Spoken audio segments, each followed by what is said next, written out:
नमस्कार, बहुत बहुत स्वागत है आरजे रमझाझर लाइव में। और आज है 5 सितंबर शिक्षक दिवस।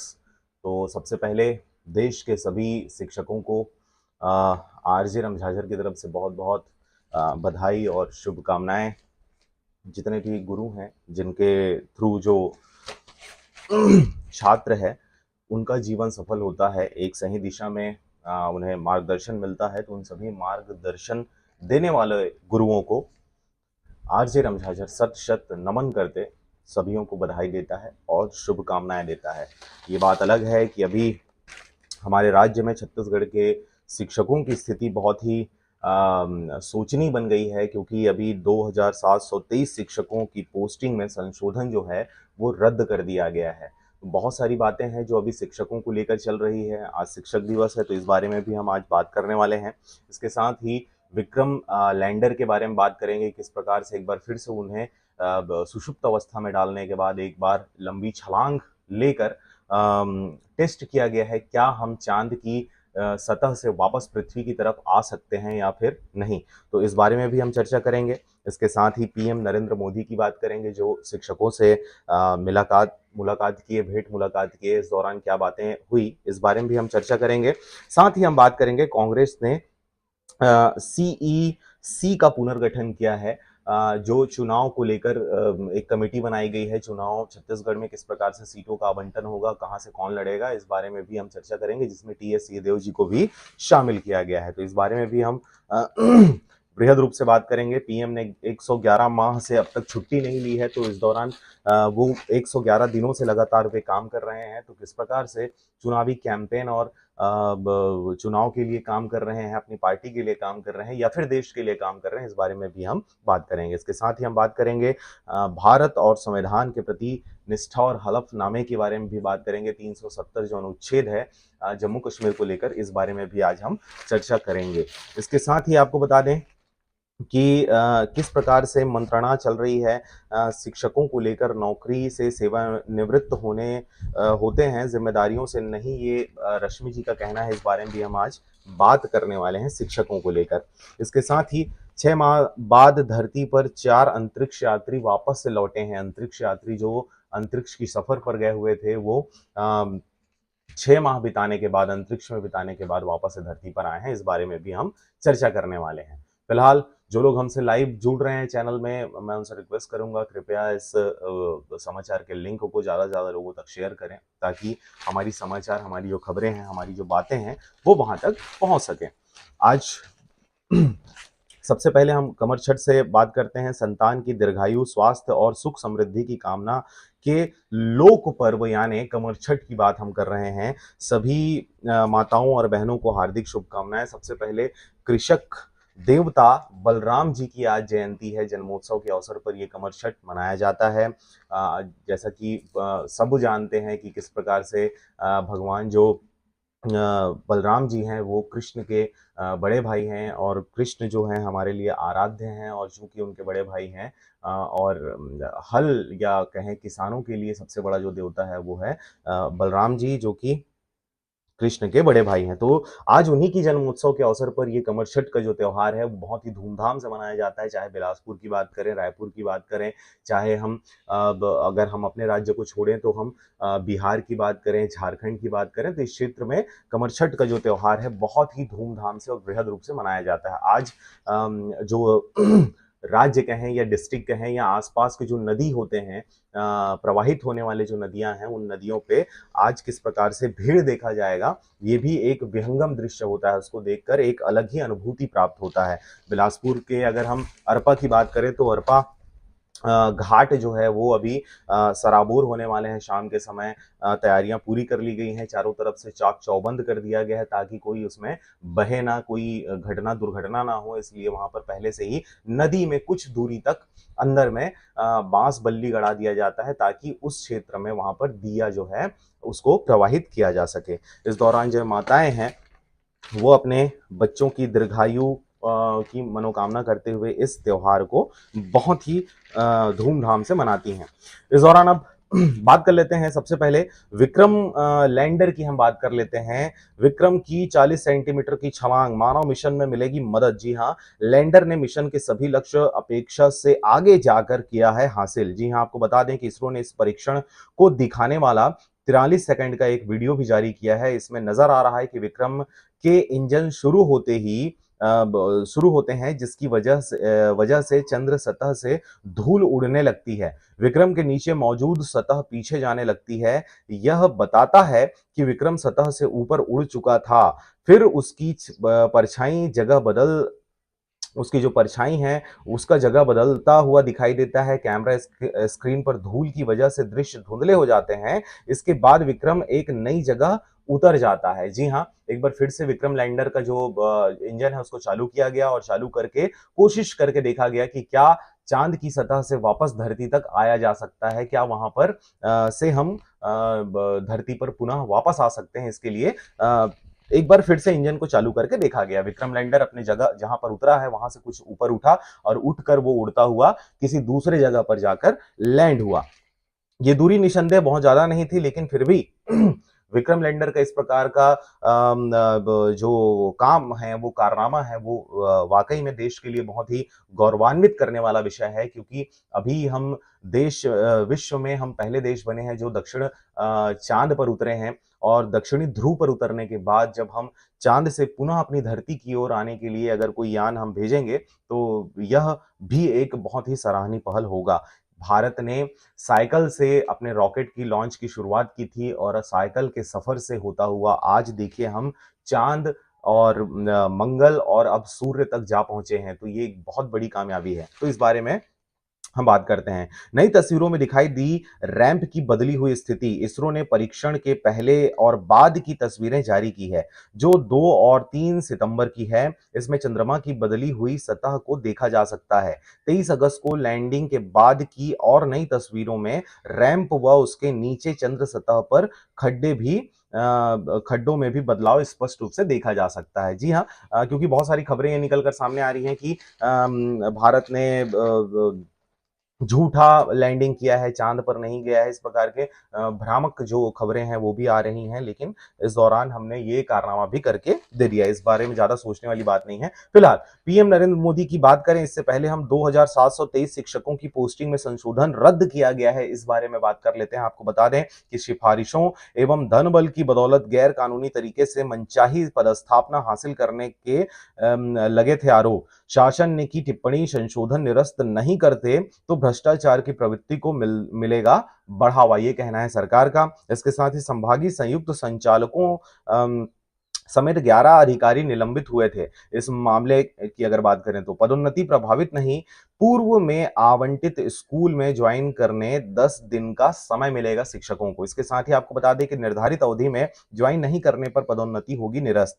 छत्तीसगढ़ संयुक्त शिक्षक महासंघ ने संशोधन निरस्त करने बनाया था दबाव। जी हाँ, पदोन्नति को निरस्त करने की बातें कही गई थी, लेकिन अभी एक बार फिर से इन्हें ज्वाइन करने का अवसर दिया जा रहा है। 10 दिनों के बाद अगर कोई ज्वाइन नहीं करेगा तो उनकी पदोन्नति निरस्त कर दी जाएगी। आखिरकार सत्य की जीत हुई, ये कहना है द्विवेदी जी का। छत्तीसगढ़ संयुक्त शिक्षक महासंघ के संयोजक एवं प्रदेश शिक्षक महासंघ के अध्यक्ष राज नारायण द्विवेदी ने कहा कि संशोधन आदेश निरस्त करने से आखिरकार सत्य की जीत हुई है। इससे काउंसलिंग के आधार पर दूरस्थ क्षेत्रों में आदेश का परिपालन करते हुए तत्काल ज्वाइन करने वाले सैकड़ों शिक्षकों को राहत मिलेगी। जी हाँ, तो इस प्रकार की बातें सामने आ रही हैं। इसके साथ ही पीएम नरेंद्र मोदी के 111 माह के कार्यकाल की बात कर लेते हैं। 3000 कार्यक्रमों का हिस्सा बने। 111 माह से उन्होंने छुट्टियां नहीं ली हैं, लगातार काम कर रहे हैं। जी हाँ, आपको बता दें कि आरटीआई आवेदन के जवाब में प्रधानमंत्री कार्यालय ने दी है जानकारी। व्यस्त दिनचर्या के बीच कविताएं भी नरेंद्र मोदी द्वारा लिखा गया है। जैसा कि आप जान रहे हैं कि नरेंद्र मोदी लगातार चुनावी कैंपेनिंग में व्यस्त रहते हैं। हर 6 महीने में कहीं ना कहीं किसी न किसी राज्य में चुनाव होते हैं और उन चुनाव में वो हमेशा की तरह अपना प्रचार प्रसार करते हुए नजर आते हैं। उन्होंने प्रचार प्रसार के माध्यमों में आपके लाल किले को भी नहीं छोड़ा, लाल किले की प्राचीर से भी उन्होंने बीजेपी के लिए प्रचार किया। और जिस प्रकार की अभी चर्चाएं उठी हैं, जिस प्रकार से अभी चर्चाएं की जा रही हैं कि एक देश एक चुनाव होना चाहिए, तो एक देश एक चुनाव का जो फॉर्मूला है वो भी बीजेपी लेकर आना चाहती है। इसकी वजह क्या है? तो इसकी वजह यही है कि तत्कालिक रूप से चाहे वो धन की बात करें, बल की बात करें, समय की बात करें, तो ये सारी चीजें विपक्ष या विपक्षी खेमा के द्वारा कभी भी उठाया नहीं जा सकता। पूरे देश में एक साथ अगर चुनाव होता है तो एक साथ जो विपक्षी पार्टियां हैं उनके द्वारा कभी भी कैंपेनिंग नहीं की जा सकती। सबसे ज्यादा अगर धन की बात करें, बल की बात करें, सारे अधिकारी, सारे कर्मचारी, सारे जो देश के तीनों आयाम की अगर बात करें, तो ये सभी पक्ष के फेवर में रहता है, उनके साथ या वो उनका वो प्रयोग करके सभी जगह पर एक साथ वो चुनाव करा सकते हैं। और एक साथ अगर चुनाव किया जाता है तो आप सोच सकते हैं कि अगर 6-6 महीने में चुनाव हो रहा है तो इनको सत्तारूढ़ जो पार्टी होती है उनको 6-6 महीना में जवाब देना पड़ता है कि आपने 6 महीने में क्या कुछ किया, जनता की भलाई के लिए, जनता को आपने क्या कुछ दिया 6 माह में। 6 माह में किस प्रकार की तब्दीलियां हुई, आपके जो मैनिफेस्टो बनाया जाता है जिसमें ये हम करेंगे करके चार्ट बनाया जाता है, वादे किए जाते हैं, दावे किए जाते हैं, तो 6-6 महीना में हम हिसाब लेते हैं कि आपने ये कहा था उसको कितना आपने किया। अगर एक साथ चुनाव किया जाता है तो इनके पास 5 साल का अवसर रहेगा। ये 5 साल तक आप उनसे पूछ ही नहीं सकते कि आपने क्या किया, क्या नहीं किया। 5 साल के बाद हमको अगला मौका मिलेगा। यही वजह है कि भारतीय जनता पार्टी के द्वारा एक देश एक चुनाव का कॉन्सेप्ट लाया गया है, ताकि हमको 5 साल तक लोगों को कोई भी जवाब देने की आवश्यकता ना हो। लोकतंत्र के लिए बहुत अहम है कि जो 6-6 महीना का जो प्रावधान बनाया गया है, जो पूरे देश में अलग-अलग राज्यों में कभी भी चुनाव होते रहते हैं, तो उन चुनावों में उनके द्वारा किए गए अन्य राज्यों का जो मामला होता है, उनको वहां पर जवाब देने का अवसर मिलता है, वहां पर जनता जवाब मांगती है। जैसे अभी मणिपुर की बात करें, मध्य प्रदेश की बात करें, देश के और विभिन्न राज्यों की बात करें, जहां पर हादसे हुए हैं, नए प्रकार की जानकारियां निकली हैं, चाहे हम विक्रम की बात करें, चाहे हम रोवर प्रज्ञान की बात करें, चाहे हम चांद या सूरज की बात करें, तो यहां पर जो भी चीजें प्लस में हुई हैं तो उन प्लस की बात भी होती है। और जैसे मणिपुर की अगर बात करें तो वहां पर किस प्रकार से आदिवासी यों के हित में इन्होंने काम नहीं किया, महिलाओं के साथ बेटी बचाओ बेटी पढ़ाओ की बात ये करते हैं, लेकिन बेटियों के लिए इन्होंने कुछ नहीं किया। और जब किया तो रक्षाबंधन के त्योहार पर गैसों के दाम को 470 रुपए से ये 1250 रुपए तक ले गए, और पूरे 3 साल लूटने के बाद इन्होंने रक्षाबंधन के दिन 200 रुपए उसमें कम कर कर इन्होंने ऐसा प्रचारित किया कि ये महिलाओं के या बहनों के कितने हितैषी हैं। तो इस प्रकार की जो चीजें हैं ये जब लगातार देश में चुनाव होते रहते हैं तब ये करने में अच्छा लगता है, ऐसा करने में, उनसे सवाल पूछने में इनकी पसीने निकल जाते हैं। लेकिन अगर देश में एक बार चुनाव होगा तो सोचिए आप 5 साल तक सर पटकते रह जाएंगे, आप इनसे जवाब कभी भी नहीं ले पाएंगे। बहरहाल आगे की बात करते हैं। पुरस्कृत शिक्षकों के साथ पीएम ने की बातचीत। ये नई दिल्ली की तस्वीरें आ रही हैं। तस्वीर थोड़ी भले ही सामान्य लगे, लेकिन यह उन शिक्षकों के लिए बहुत महत्वपूर्ण है जिनके साथ प्रधानमंत्री नरेंद्र मोदी मिल रहे हैं। शिक्षक दिवस के एक दिन पहले यानी सोमवार को यहां राष्ट्रीय शिक्षक पुरस्कार से सम्मानित शिक्षकों के साथ प्रधानमंत्री ने चर्चा किया है। जी हाँ, आगे की अगर बात करें तो कांग्रेस ने किया है सीईसी का पुनर्गठन, सिंहदेव भी इसमें शामिल हुए हैं। जी हां, जिस प्रकार से आप जान रहे हैं किस प्रकार से यहां पर अमित शाह जी पधारे हुए थे, यहां पर राहुल गांधी जी पधारे हुए थे। राहुल गांधी के कार्यक्रम की तस्वीरें कुछ लीक हुई सोशल मीडिया पर, जिसमें यह देखा गया कि खाने पीने के लिए किस प्रकार से वहां पर भगदड़ हुआ। राहुल गांधी छत्तीसगढ़ के रायपुर प्रवास पर थे। इस दौरान उन्होंने मैराथन बैठकें ली, और मैराथन बैठकों के बाद जब जनता से वो रूबरू हुए तो निसंदेह भीड़ तो काफी थी, बहुत ज्यादा भीड़ थी। पूरे राज्य भर से लोगों को उठा उठा कर ले जाया गया था। लेकिन जब वहां पर कार्यक्रम की बात जब हुई तो वहां पर लोग भूख से बिलबिला रहे थे, पानी प्यास से वहां पे तड़प रहे थे। और ऐसी स्थिति में जब खाने पीने के ये स्थान की जब जानकारी हुई कि यहाँ पर खाना रखा हुआ है, तो सारे लोग उस कार्यक्रम से सीधे उस घर पे या उस जगह पे हमला कर दिए, और एक तरह से भगदड़ का माहौल मच गया। जिसके हाथ में जो मिला खाने की चीजें, पीने की चीजें, वहां से उठाए और भागते हुए तस्वीरें देखी जा सकती हैं। इस दौरान जो राजीव युवा मितान जो क्लब बनाया गया, उनके जो सदस्यगण थे, उनको भी वहां से खाने पीने की सामग्रियां उठाते हुए देखी गई। मतलब कांग्रेसी कार्यकर्ता भी स्वयं भूखे वहां पर थे और भूखे उस कार्यक्रम में शिरकत किए हुए थे। यही वजह है कि उनके द्वारा भी कार्टूने उठा उठाकर वहां से भागता हुआ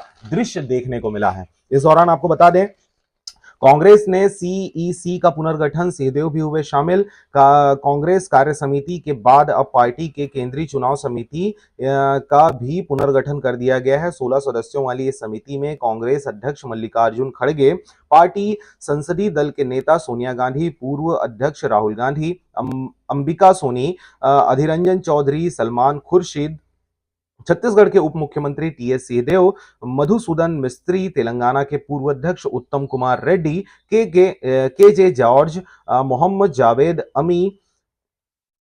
अमी यज्ञानिक, छत्तीसगढ़ विधानसभा चुनाव के लिए पार्टी के पर्यवेक्षक प्रीतम सिंह व पूर्व प्रभारी पीएल पुनिया, ओमकार मरकाम और संगठन प्रभारी केसी वेणुगोपाल आदि शामिल इनको किया गया है। ध्यान रहे कि चुनाव में प्रत्याशियों का अंतिम रूप से चयन सीईसी ही करती है। पार्टी के नियमों के मुताबिक प्रदेश चुनाव समिति संभावित उम्मीदवारों के नाम छानबीन समिति के पास भेजती है, फिर सीईसी उस पर विचार कर फैसला लेती है। तो किस प्रकार से चुनावी जो तैयारियां हैं उसके बारे में यहाँ पर सीईसी का गठन किया गया, पुनर्गठन किया गया है। इसमें बड़ी बात यह है कि यहाँ पर टीएस सिंहदेव साहब को भी इसमें शामिल किया गया है। अगली बड़ी खबर की बात कर लेते हैं। अब खड़गे के बेटे ने कहा, ऐसा धर्म बीमारी के समान है। जी हां, जैसा कि आप जान रहे हैं किस प्रकार से हिंदुओं को मिटाने का ख्वाब रखने वाले कितने ही जितने हों वो राख हो जाएंगे। आखिर इनकी मंशा और मानसिकता क्या है? ये राजनीति के लिए क्या इतना नीचे गिर जाएंगे कि सनातन धर्म को खत्म करने, हिंदुओं को कुचलने की बात कर रहे हैं? राहुल गांधी, सोनिया गांधी व विपक्षी दलों के नेताओं को पूरे देश व हिंदू समाज से माफी मांगनी चाहिए, ये कहना है अनुराग ठाकुर केंद्रीय सूचना और प्रसारण मंत्री का। जी हां, जिस प्रकार से बीते दिनों बयान आया था निकलकर सामने, जिसमें ये कहा गया था कि सनातन जो धर्म है वो कोरोना, कुष्ठ और एड्स जैसे बीमारियों से उसका तुलना किया गया था कि इस प्रकार की बीमारियों का तत्काल प्रभाव से और जड़ से समाप्त किया जाना जरूरी है, क्योंकि सांप्रदायिकता जो माहौल पूरे देश में तैयार किया जा रहा है वो कहीं ना कहीं हमारे देश को विकलांग करेगा, दिव्यांग करेगा। तो इस बात के आलोचना करते हुए विभिन्न लोगों ने अपनी प्रतिक्रियाएं दी हैं, जिसके आधार पर अनुराग ठाकुर ने इस प्रकार का बयान अपना जारी किया है। आपको बता दें कि कांग्रेस का डैमेज कंट्रोल, कहा सर्वधर्म समभाव ही पार्टी का विचारधारा है। कांग्रेस महासचिव केसी वेणुगोपाल ने कहा, हमारा दृष्टिकोण स्पष्ट है, सर्वधर्म समभाव ये कांग्रेस की विचारधारा है। वेणुगोपाल ने प्रेस कॉन्फ्रेंस में कहा कि हर राजनीतिक दलों को अपनी बात कहने की आजादी है और कांग्रेस सभी के विचारों का सम्मान करती है। उदयनिधि बोले, बार बार अपनी बात दोहराएंगे। सनातन पर विवादित बयान के बाद सोमवार को जब मीडिया ने उदयनिधि से इस बारे में सवाल पूछा तो वह भड़क गए। बाद में उन्होंने कहा कि वह अपनी बात पर कायम है, बार बार इसे दोहराते रहेंगे। जी हाँ, तो इस प्रकार की ये खबरें निकलकर सामने आ रही हैं। इसके बाद हम अगली बड़ी खबर की बात कर लेते हैं। प्रज्ञान के बाद चंद्रमा की रात शुरू होते ही पहले विक्रम भी सो गया। जी हां, अब तक का डाटा पृथ्वी पर भेज चुका है। सब कुछ ठीक रहा तो 22 सितंबर को दोनों फिर जागेंगे और शुरू करेंगे अपना काम। ठंड में काम लेना जोखिम पूर्ण था, इसलिए समय रहते ही इसे बंद कर दिया गया। ये इसरो वैज्ञानिकों ने अपना बयान दिया है। इसके साथ ही आपको बता दें कि कहना है कि -250 डिग्री की ठंड का सामना इसरो के अनुसार उसे उम्मीद है कि 22 सितंबर को जब नया चंद्र दिवस शुरू होगा और रोवर व लैंडर दोनों को सौर ऊर्जा मिलने लगेगी, वे फिर से जागृत हो सकते हैं। हालांकि चंद्रमा के दक्षिणी ध्रुव के पहले से कठोर हालात रात के समय और भी विकट हो जाते हैं। उन्हें विकिरणों से लेकर -180 से 250 डिग्री सेल्सियस तक की ठंड झेलनी है। इसके बाद इन मशीनों के फिर से काम करने लायक रहने की संभावनाएं बहुत कम बन जाती है, लेकिन अगर ऐसा हुआ तो सोचिए बहुत बड़ी बात होगी। इस दौरान आपको बता दें कि सुप्रीम कोर्ट ने अनुच्छेद 370 के याचिकाकर्ताओं को निर्देश भी जारी किया है। भारत और संविधान के प्रति निष्ठा का हलफनामा दें, एनसी नेता लोन। जी हां, आपको बता दें कि एसजी तुषार मेहता ने लोन के बयान पर जताई है चिंता। इस दौरान संविधान के प्रति निष्ठा रखते है मुख्य न्यायाधीश सीजेआई चीफ जस्टिस चंद्रचूड़ ने 5 सदस्यीय संविधान पीठ को सोमवार को कश्मीरी पंडितों के संगठन रूट्स इन कश्मीर ने बताया कि लोन ने 2018 में जम्मू कश्मीर विधानसभा में पाकिस्तान जिंदाबाद का नारा लगाया था। इसके लिए उन्होंने न तो माफी मांगी है और न ही उन्हें कोई पछतावा हुआ है। लोन 2002 से 2018 तक विधानसभा के सदस्य थे। पीठ के सदस्य जस्टिस संजय किशन कौल ने लोन के वकील कपिल सिब्बल से पूछा कि क्या उनके मुताबिक क्या वकील के मुवक्किल ने कुछ ऐसा कहा। इस पर सिब्बल ने कहा, वह लोकसभा के सदस्य हैं, भारत के नागरिक हैं और सांसद के रूप में संविधान की शपथ उन्होंने लिया है। वह भारत की संप्रभुता स्वीकार करते हैं। अगर लोन ने ऐसा कुछ कहा है तो उससे मेरा कुछ लेना देना नहीं है। मैं उनके बयान की निंदा करता हूं। इस कोर्ट में आने का मतलब संविधान का पालन करना होता है। जी हां, इस प्रकार का बयान कपिल सिब्बल के द्वारा दिया गया है। 370 अनुच्छेद के मुख्य याचिकाकर्ता को यह निर्देश जारी किया गया है चीफ जस्टिस ऑफ इंडिया के द्वारा। इसके साथ ही सनातन को लेकर, जैसे मैंने कल बातें कही थी कि बहुत सारी खबरें जो है वो सनातन को लेकर छप रही हैं इन दिनों। हिंदू मुस्लिम करने की कोशिश की जा रही है, भारत पाकिस्तान के मुद्दे उठाए जा रहे हैं, बार बार हमारे संबंधों की चर्चाएं की जा रही हैं। इस दौरान मैं आपको ये बता दूं कि आज की खबरों में भी सनातन चीजें छपी हुई हैं, लेकिन मैं इसको स्किप करते हुए आगे बढ़ता हूं। चंद्रयान 3 के लिए काउंटडाउन करने वाली आवाज हमेशा के लिए खामोश हो गई। ये एक दुखद खबर है। जैसा कि हमने देखा, अब चंद्रयान जब 3 प्रक्षेपित हो रहा था तो काउंटडाउन कर रही थी -10, 9, 8, 3, 4 ऐसे करके। तो इन्होंने इसमें जो आवाजें आप सुन रहे थे, आपके टेलीविजन पर जो आवाज आ रही थी, ये एक महिला थी और इनका बीते दिनों निधन हो गया। ये एक दुखद खबर है। आपको बता दें कि एन वलारमथी का दिल का दौरा पड़ने से निधन हो गया। 39 साल से जुड़ी थी ये इसरो से। जी हाँ, एक कम 40 साल से ये इसरो में कार्यरत थी और उन्होंने अपना अंतिम आवाज जो है चंद्रयान 3 के लिए दिया।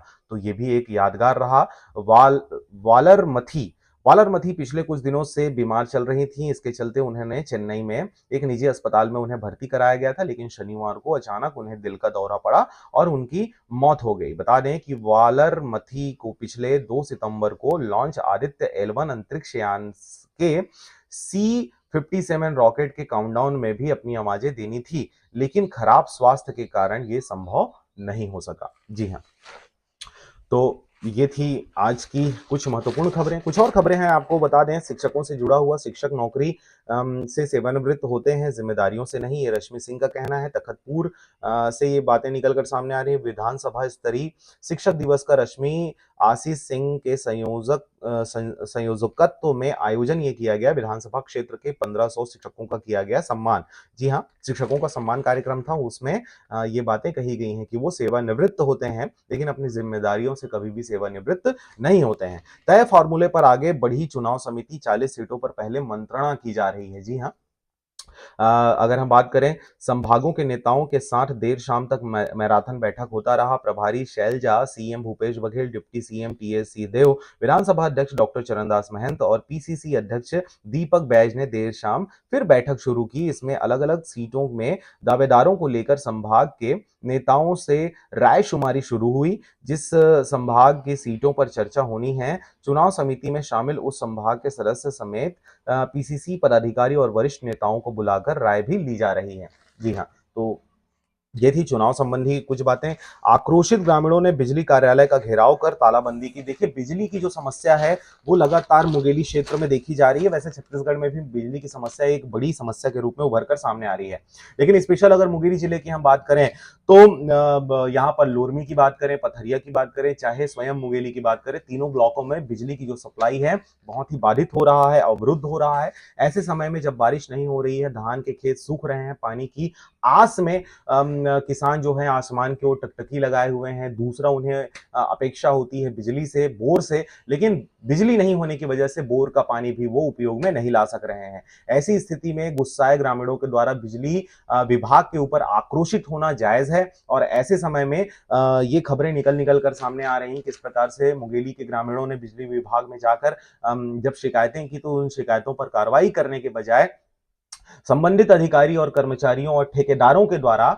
या बिजली जो लाइनमैन होते हैं उनके द्वारा जब फोन रिसीव नहीं किया गया, जानकारी कोई भी नहीं दी गई और लगातार जब ग्रामीण परेशान होते रहे तो बिजली विभागों में जाके इन्होंने तोड़फोड़ किया है।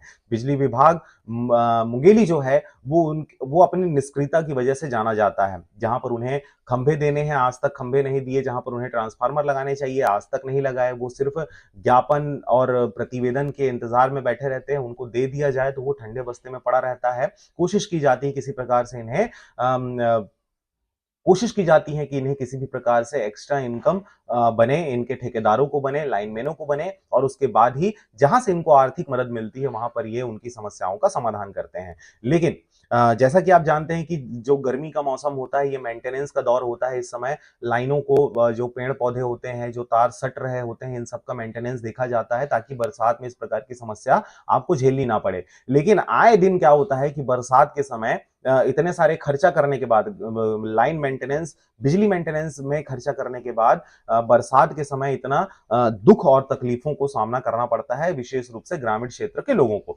लेकिन अगर सिर्फ ये समस्याएं ग्रामीण क्षेत्र में हो तो भी एक तरह से आप शांत रहते हैं। लेकिन जब शहरी क्षेत्र में ऐसी प्रकार की चीजें होती हैं जहां पर आप बड़े बड़े बिजली के बिल, महंगे महंगे बिजली के बिल और इतने ओवरलोडेड आप बिजली के बिल जब लोगों तक भेजते हैं और उस पर किसी भी प्रकार का संशोधन नहीं होता है तो बिल्कुल आम जनता तो आक्रोशित होगी ही। बगैर कोई सूचना के आपने 3-3 दिनों, 4-4 दिनों बिजली की कटौती करते हैं। लो वोल्टेज की समस्या क्षेत्र में बनी रहती है जिससे एक पंखा तक नहीं चलता, तो बोर की बात क्या कहें। तो यहां पर आज की जो खबर निकलकर सामने आ रही है, आक्रोशित ग्रामीणों ने बिजली कार्यालय का घेराव कर किया तालाबंदी। बिजली कटौती और ट्रांसफार्मर नहीं बदले जाने से नाराज हैं क्षेत्रवासी। सहायक अभियंता पर भ्रष्टाचार और दुर्व्यवहार का आरोप लगाया गया है और अब इन्हें हटाने की मांग भी लगातार की जा रही है। मैं लोरमी क्षेत्र की खबर की बात कर रहा हूं। कल की अगर बात करें तो कल मुंगेली में भी इसी प्रकार की घटना को अंजाम दिया गया है। आपको बता दें कि कोदवा महंत में कई महीने से तार जर्जर की स्थिति में है। मलकछरी में 4 महीने से बिगड़ा पड़ा है ट्रांसफार्मर, अब तक उसको बदला नहीं जा सका है। इनका कहना है लोरमी बिजली विभाग निकम्मा हो गया है। क्षेत्र के ग्रामीण अपनी समस्या को लेकर कई महीने से आ रहे हैं, कहीं कोई सुनवाई नहीं हो रहा। यह सिर्फ पैसे का बोलबाला है, खुलेआम भ्रष्टाचार हो रहा है। आज 35 गांवों में लो वोल्टेज और ट्रांसफार्मर की समस्या को लेकर आंदोलन किए जा रहे हैं। उच्चाधिकारी से बात होने से के उपरांत आंदोलन समाप्त किया जाएगा। उन्होंने बुधवार को प्रतिनिधिमंडल से बैठक करने का आश्वासन दिया है। तो इस प्रकार की खबरें सामने आ रही हैं। अधिकारी जो हैं वो सुस्त रवैये पे हैं, किसी भी प्रकार का कोई प्रतिक्रिया नहीं दे रहे हैं। इसके साथ ही ग्रामीणों में जो है वो आक्रोश लगातार बढ़ता देखा जा सकता है। अब अंतिम बात कर लेते हैं। 6 माह बाद धरती पर लौटे 4 अंतरिक्ष यात्री, ये खबर निकलकर सामने आ रही है केप कैनावलर से। अंतरराष्ट्रीय अंतरिक्ष स्टेशन यानी ISS पर 6 महीने रहने के बाद 4 अंतरिक्ष यात्री सोमवार को धरती पर लौट आए हैं। उनका स्पेस एक्स कैप्सूल फ्लोरिडा तट से दूर अटलांटिक महासागर में पैराशूट से वे उतरे हैं। नासा के अंतरिक्ष यात्री स्टीफन बोवेन और वारेन वुडी होबर्ग, रूस के आंद्रेई फेदियल और संयुक्त अरब अमीरात के सुल्तान अल नयादी इस अंतरिक्ष अभियान, देखिए अक्षरों के बहुत छोटे होने से थोड़ी सी तकलीफ होती है, पर अभियान में शामिल रहे हैं। अल नयादी कक्षा में इस इतना लंबा समय बिताने वाले अरब दुनिया से के पहले व्यक्ति हो गए हैं। मतलब ये देखिए 6 महीना जब ये अंतरिक्ष पर बिताए हैं इन्होंने, तो ये जो सफर था ये बहुत लंबा सफर था और 6 महीना बिताए जाने वाले ये जो अंतरिक्ष यात्री हैं ये प्रथम बन गए हैं विश्व में सबसे ज्यादा समय तक अंतरिक्ष में रहने वाले। इसके साथ ही कुछ हम लोकल खबरों की बात कर लेते हैं। 10 दिनों में पुराना प्रभार नहीं लिया तो पदोन्नति भी होगी निरस्त। कई शिक्षक कोर्ट जाने की तैयारी में हैं, वहां भी राहत मिलने की उम्मीद कम ही है। 799 सिफारिशें तबादले रद्द किए गए हैं। जांच रिपोर्ट में लेन देन का भी जिक्र किया गया है। ये शिक्षकों के बारे में हम बात कर रहे हैं। प्रमोशन के बाद संशोधन कराने वाले शिक्षकों की भेजी गई है सूची। अब कार्रवाई होने की संभावनाएं हैं। इसी को लेकर लगातार खबरें आ रही हैं। डेंगू पीड़ितों की संख्या लगातार बढ़ती जा रही है। अगर हम राज्य की बात करें, बिलासपुर में, मुंगेली में, रायपुर में, तो इस जगह पर डेंगू की समस्याएं लगातार बढ़ती नजर आ रही हैं। इस दौरान आपको बता दें, 4 मरीज मिलने पर 400 घरों का सर्वे किया गया है। डेंगू का एक मरीज मिलने पर स्वास्थ्य विभाग उनके आसपास 100 घरों का सर्वे करती है। ऐसे में 4 नए पीड़ितों के मिलने से 400 घरों में सर्वे किया जा रहा है। खबरें कुछ और भी हैं, जैसे कि आपको बता दें कि वर्दीधारी आरक्षक को सरेआम थप्पड़ और ठंड से डंडे से दौड़ा दौड़ा कर पीटा गया है। खबर बिलासपुर का है। आरक्षक भी आदतन नशेड़ी है, उगाही की खबरें उसके लिए आती ही रहती हैं। यही वजह है कि वहां के व्यापारियों के द्वारा इन्हें डंडे से पीटा गया और उसे दौड़ा दौड़ा कर पीटा गया। ये बात अलग है कि चखना दुकानों की गुंडागर्दी पुलिस की वर्दी का भी नहीं किया लिहाज। तो कैसे करेंगे जब आप उनसे उगाही कर रहे हैं, आपको पता है कि आपके गलत काम में वही पुलिस वाले आपका साथ दे रहे हैं, और ऐसे समय में जब उनका सहयोग की अपेक्षा आपसे बढ़ जाती है और आप उसको पूरा नहीं कर पाते हैं, तो फिर वहां पर तो मनमुटाव आना जरूरी है, जायज है। और ऐसे में व्यापारियों के द्वारा जब गुस्सा टूटा जाता है, धैर्य का बांध जब फूटता है, तो फिर वो देखता नहीं कि कौन अधिकारी है, कौन कर्मचारी है, कौन क्या है। तो इस प्रकार की खबरें। असामाजिक तत्वों की दबंगई, सचिव व परिवार से किया मारपीट, ये भी बिलासपुर की खबर है। बच्चों के सामने ये सारी चीजें की गई हैं। रुक रुक कर हो रही बारिश फसलों के लिए संजीवनी है। जैसा कि आप जान रहे हैं कि कल की अगर बात करें तो बारिश हुआ है, खासा बारिश हुआ है रात के समय। आज भी बदली का मौसम है और आज भी बारिश होने की आशंका जताई जा रही है। अगर बारिश होती है तो बहुत अच्छी बात है। खेत खलिहान सभी सूखे पड़े हुए हैं। ऐसे समय में जब बारिश हो रहा है तो फिर एक तरह से फसलों के लिए संजीवनी का काम ये कर रहा है। आपको बता दें कि मुंगेली क्षेत्र में फल्ली की खुदाई शुरू हो गई है। जो लोग फल्ली समय पे लगाए थे उनका फल्ली अब निकलने वाला है। ऐसे समय में जब बारिश हो रही है तो उसको उखाड़ने में भी आसानी हो रही है। इसके साथ ही अगर हम धान की अगर फसल की बात करें तो धान के फसल सूख चुके हैं, खेतों में पानी बिल्कुल नहीं है, बोर बंद पड़े हुए हैं, बिजली की अव्यवस्था है। यही वजह है कि ऐसे समय में जब बारिश हो रही है तो एक बार फिर से धान को संजीवनी की तरह ये पानी महसूस होगा। मतदाता सूची दुरुस्त करने झोंका अमला, फिर भी चुनाव के वक्त मिलती है खामियां। जी हां, मतदाता जो सूची है उस सूची के संशोधन या उसको दुरुस्तीकरण करने के लिए अभी से टीमें बना दी गई हैं और लगातार हर क्षेत्र में काम कर रही हैं टीमें। लेकिन फिर भी जब चुनाव के लिए जब वोट पड़ेंगे उस समय फिर से आपको खामियां देखने को मिलती है। ये हर पंचवर्षीय की बात है, हर चुनाव की बात है। पहले से ही टीमें गठित की जाती हैं लेकिन उसके बावजूद ये जिम्मेदारी से काम नहीं करते हैं और यही वजह है कि उस समय भी आम जनता को परेशान होना पड़ता है। 3000 से अधिक अधिकारी कर्मचारियों को दी जाती है ये जिम्मेदारी। इस दौरान आपको बता दें ये मिलती है खामियां। कहीं वार्ड के वर्षों पुराने मतदाताओं के नाम गायब हो जाते हैं तो कहीं जीवित मतदाता को मृत बताकर नाम काट दिया जाता है। नाम, पता और पिता सहित अन्य महत्वपूर्ण जानकारियां गलत दर्ज की जाती हैं। स्वीप प्लान में जागरूक करने का प्रयास किया जाता है। देखिए, आपको बता दें कि निर्वाचन आयोग मतदान के प्रतिशत बढ़ाने के लिए जागरूकता अभियान चलाया जा रहा है। गांव-गांव में नाचा पार्टी और नुक्कड़ सभा के माध्यम से लोगों को जागरूक करने का प्रयास किया जा रहा है। इसके लिए आयोग के साथ प्रशासन का योगदान अहम होता है। इससे मतदान का प्रतिशत भी बढ़ता है। तो उसके बाद भी इतनी सारी खामियों का पाया जाना कहीं ना कहीं एक सोचने की बात है। संतान रक्षा के लिए माताएं रखेंगी व्रत, पूजा होगी, मध्याह्न में होगी सामूहिक पूजा। छठ के बारे में ये बातें हैं। अंतिम बड़ी खबर आपको दे देते हैं कि एडवोकेट प्रोटेक्शन एक्ट लागू करने की मांग वकीलों के द्वारा की जा रही है। कल मैंने आपको बताया था किस प्रकार से वकीलों के द्वारा, वकील संघ के द्वारा बांह पर काली पट्टी बांधकर ये विरोध प्रदर्शन करते हुए अपने कामकाज में दिन भर लगे रहे। और आज ये खबरें निकलकर सामने आ रही हैं कि हाई कोर्ट में कामकाज का वकीलों ने किया है बहिष्कार, नहीं हुई सुनवाई। जी हां, ये कल की घटना है जब ये वहां पर हाईकोर्ट में मौजूद थे और इस दौरान काली पट्टी बांधकर ये विरोध कर रहे थे। इनका कहना है कि वकीलों के भी प्रोटेक्शन एक्ट लागू किया जाए, वकीलों को भी इन चीजों पे छूट मिलनी चाहिए। स्वास्थ्य कर्मियों की बर्खास्तगी के खिलाफ उतरा है फेडरेशन। ये भी खबर निकलकर सामने आई है किस प्रकार से स्वास्थ्य विभाग की लापरवाही की वजह से, लापरवाही का खामियाजा या कहें भ्रष्टाचार का खामियाजा अब स्वास्थ्य कर्मियों को भी उठानी पड़ रही है। बहुत सारे स्वास्थ्य कर्मी हड़ताल पर बैठे हुए थे, उनकी मांगे नाजायज समझी सरकार ने, उनको वापस से काम पर लौटने की बातें कही गई। जब ये नहीं लौटे, एस्मा लागू किया गया और उसके बाद भी ये जब नहीं लौटे तो हजारों जो स्वास्थ्य कर्मी हैं उन्हें बर्खास्त कर दिया गया। फिलहाल आप देख रहे थे आरजे रमझाझर, मैं हूं पुखराज सिंह। आज कोई बहुत विशेष महत्वपूर्ण कोई खबर तो नहीं था, लेकिन आज लाइव नहीं कटा, ये बहुत बड़ी बात है। लगभग आधे घंटे का लाइव है, और अगर आज कुछ महत्वपूर्ण चीजें होती तो फिर आज देखने में मजा आया होता।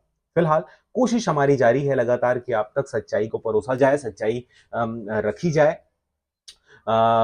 आप देखते रहें आरजे रमझाझर चैनल को। अगर अभी तक आपने सब्सक्राइब नहीं किया है, जो बाद में भी देखते हैं, वो अगर सब्सक्राइब आपने नहीं किया है तो कोशिश करें चैनल को सब्सक्राइब कर दें, बेल आइकन दबा दें। देखिए, सब्सक्राइब करने से कोई पैसा नहीं लगता, बेल आइकन दबाने से कोई पैसा नहीं लगता और ना ही हमें मिलता है। लेकिन अगर आप सब्सक्राइब कर देते हैं, शेयर कर देते हैं, तो जो लोगों तक हमारी बातें पहुंचती हैं तो वो एक तरह से संतुष्टि देती है कि हाँ, हमारी बातें कम से कम वहां तक पहुंची है। फिलहाल मुझे दीजिए विदा। आप देखते रहें आरजे रमझाझर।